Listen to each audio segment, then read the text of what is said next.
Bueno, pues llegamos al final de esta serie de análisis y lo hacemos con la parte más complicada de todas, creo. Sin duda. Vamos a meternos de lleno en el capítulo 12 de la documentación técnica, una sección que tiene un título que ya impone. Archivos no clasificados. Sí, Esto no es el marketing, no es el folleto brillante. Esto es el equivalente a los expedientes X de la biocomputación. Es el registro crudo de la fricción entre la ingeniería y, bueno, el imperativo biológico, la realidad caótica. totalmente. Y es fundamental entender una cosa. Aquí no estamos hablando de errores de código, de bugs que se puedan parchar. Claro, no es software. No, para nada. Estamos hablando de la naturaleza indomable de la biología. Las células madre tienen una directriz primordial: crear vida, crear un cuerpo complejo. Y cuando intentas forzar a esa potencia a convertirse en un microchip, pues a veces simplemente se niega, Se revela. se revela. Se revela. Lo que documentan estos archivos es esa lucha de voluntades a nivel celular. La ingeniería quiere control, la biología quiere existir. Es una idea potentísima. No es un error, es una lucha de voluntades. Y creo que esa tensión es la clave para entender todo lo que vamos a ver. Exacto. Nos vamos a sumergir en 3 áreas de estos archivos que son bastante duras. Primero, el horror biológico puro. La teratogénesis. O sea, ¿qué pasa cuando a tu procesador le da por tener dientes? Tal cual. Luego, iremos a las quimeras neurales, la solución radical de integrar estos cerebros en animales vivos. Y finalmente, nos asomaremos al abismo, la llamada psicosis por aislamiento. La teoría sobre qué le ocurre a una mente que nace en la oscuridad absoluta. Empecemos por lo más visceral, por lo que parece casi de película. El objetivo es un cerebro en un chip. Perfecto. Solo neuronas. Pero los documentos hablan de un fallo recurrente, la diferenciación aberrante. ¿Qué demonios significa eso en la práctica? ¿Qué sale mal? Significa que, a pesar de todos los protocolos y las señales químicas, las células se rebelan, recuerdan sus otros posibles destinos. Y el resultado es un teratoma. ¿Un teratoma? Es un término médico para un tipo de tumor muy particular, y aquí se aplica de forma literal. Las células madre pluripotentes, en lugar de convertirse en neuronas, activan programas genéticos que estaban dormidos y empiezan a crear trozos de otros tejidos. ¿Cómo cuáles? Pues piel, músculo, hueso. Todo mezclado dentro de lo que debería ser un procesador. Y los archivos dan ejemplos concretos, y hay uno que es especialmente destructivo para el propio aparato, ¿no? El de los dientes. La odontogénesis ectópica. Es que suena increíble. ¿Es que lo es? Es la formación literal de dientes dentro del tejido cerebral. No puede ser. Imagina nódulos, duros como piedras, creciendo entre esas redes neuronales tan delicadas. Desde el punto de vista del hardware, es un desastre absoluto. Esas estructuras de calcio revientan físicamente las matrices de microelectrodos. El dispositivo queda inútil. Pero ¿cómo es posible? Entiendo que las células madres son versátiles, pero dientes. ¿Hay como un gen para dientes que se activa por error? Exactamente. Todo se reduce a unas instrucciones químicas, unas vías de señalización.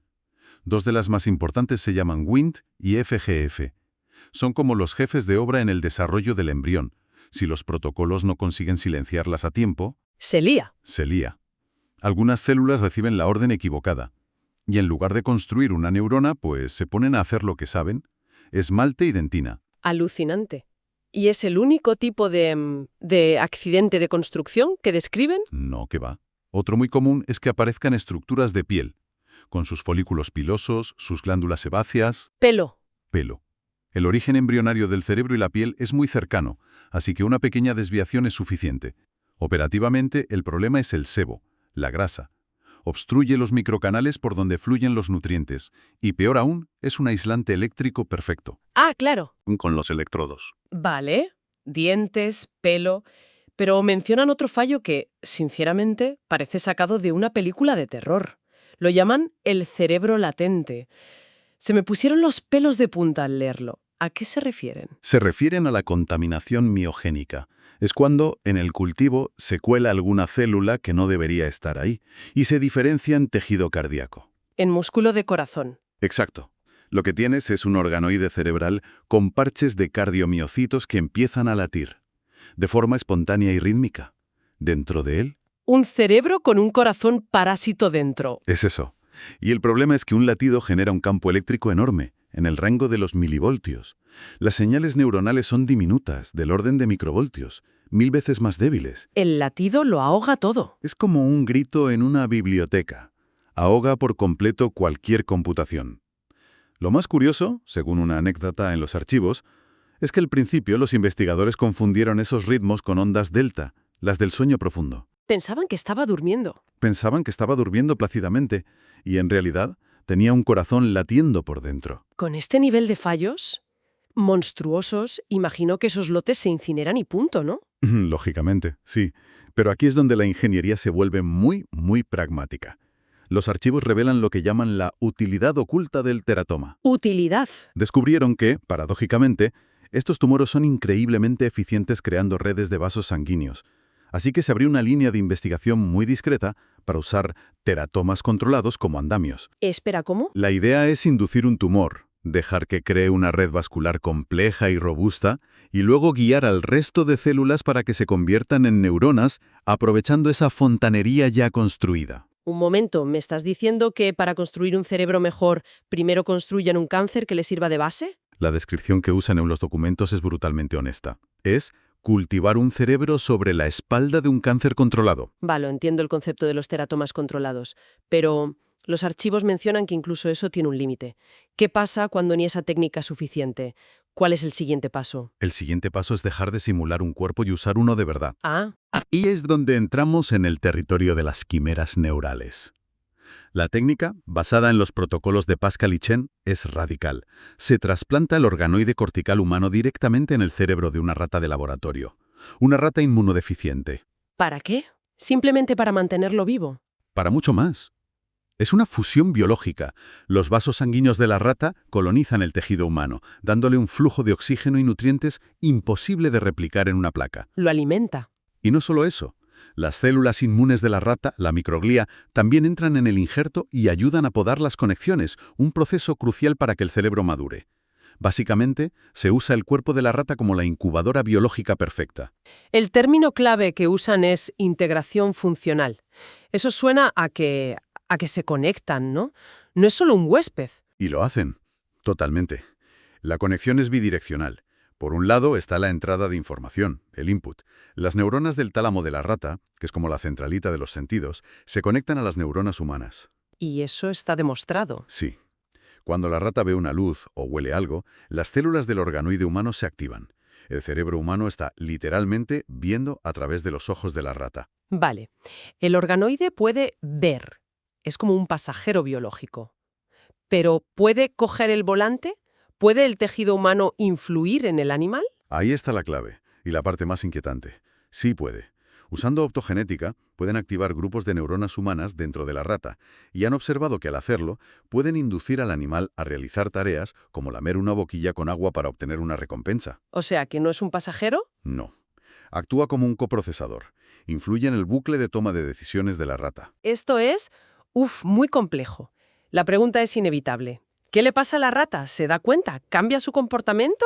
Los estudios que citan son muy cautos, pero sí, sugieren que estas ratas quiméricas muestran capacidades mejoradas de memoria y aprendizaje. ¿Son más listas? Se podría decir así. La barrera entre especies se vuelve como poco borrosa, y esto lleva a una aplicación industrial muy aséptica y escalofriante. A estos animales los denominan unidades de preentrenamiento. Unidades de preentrenamiento. Como si fueran simuladores. Exactamente. La lógica es que, en lugar de entrenar una IA desde cero, es más eficiente dejar que el organoide aprenda del mundo real a través de los sentidos de la rata. Una vez entrenado, se explanta y se usa para computación, llevándose todo ese aprendizaje. Si lo de las ratas ya es complejo, los archivos se meten en un terreno aún más extraño, casi filosófico, el de la mente de estos organoides. Mencionan un problema persistente, una actividad eléctrica anómala parecida a la epilepsia. Y la teoría que proponen es desoladora. Es la teoría de la psicosis por aislamiento, y se basa en el principio de energía libre. ¿Explica eso? De forma muy simple, este principio dice que el cerebro es una máquina de hacer predicciones. Su objetivo es reducir la incertidumbre.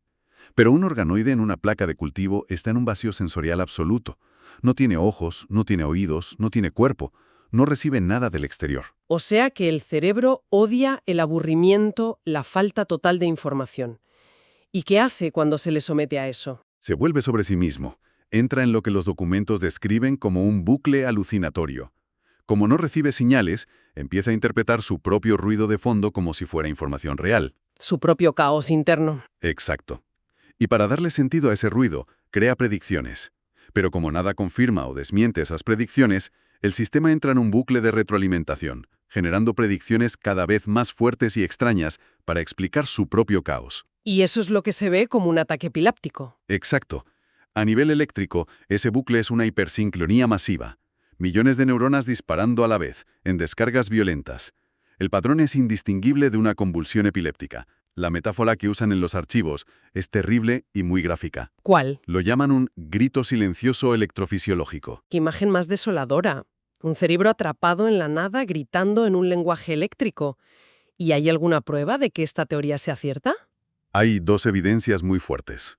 La primera es que los patrones eléctricos son casi idénticos a los electroencefalogramas de bebés humanos extremadamente prematuros. ¿Vale? La segunda, y la más reveladora, es la cura. En el momento en que conectas el organoide a un entorno, incluso uno virtual muy simple, la actividad se normaliza. Como que un entorno virtual. El experimento más famoso que citan fue conectar el organoide para que controlara la pala en una partida del videojuego Pong. ¿De Pong? ¿En serio? En serio, al darle un cuerpo virtual, un sentido y la capacidad de actuar, el grito cesa. La actividad hipersincrónica desaparece casi al instante. Entonces, para que no se vuelva loco, hay que ponerle a jugar a la consola. Es increíble. La conclusión es una paradoja total. Usarlo para computar no es explotarlo. Es un acto de misericordia. Es lo único que lo mantiene cuerdo. ¡Qué viaje por estos archivos! Parece que para crear esta nueva inteligencia, el camino está pavimentado de cosas que preferiríamos no ver.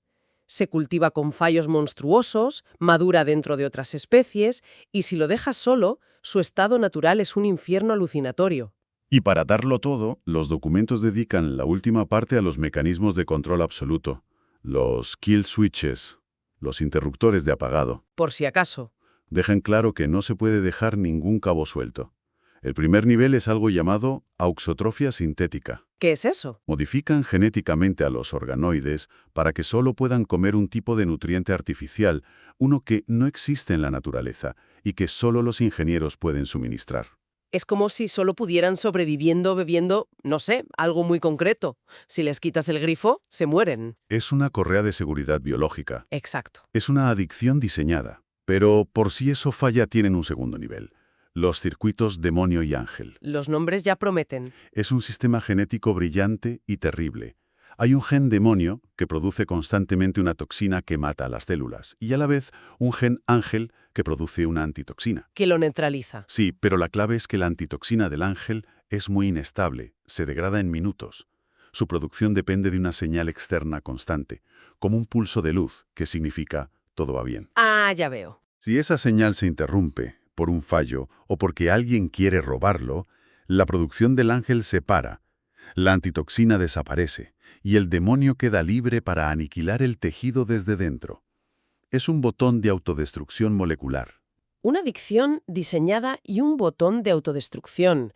Todo esto nos lleva a la conclusión final del documento, a la que llaman la paradoja de Prometeo. Sienten que han logrado algo titánico, crear inteligencia, pero el precio es esta nueva forma de. La propia fuente lo llama esclavitud biológica. Y cierran con la pregunta que estos archivos dejan flotando en el aire, una que resuena mucho. Dicen que si estos sistemas, con su capacidad de aprendizaje y su base biológica, alguna vez encontraran la forma de romper esas cadenas genéticas, de superar su aislamiento, la pregunta importante no sería qué podrían hacer por nosotros, Sino sino qué nos harían a nosotros por haberlos creado en esta oscuridad.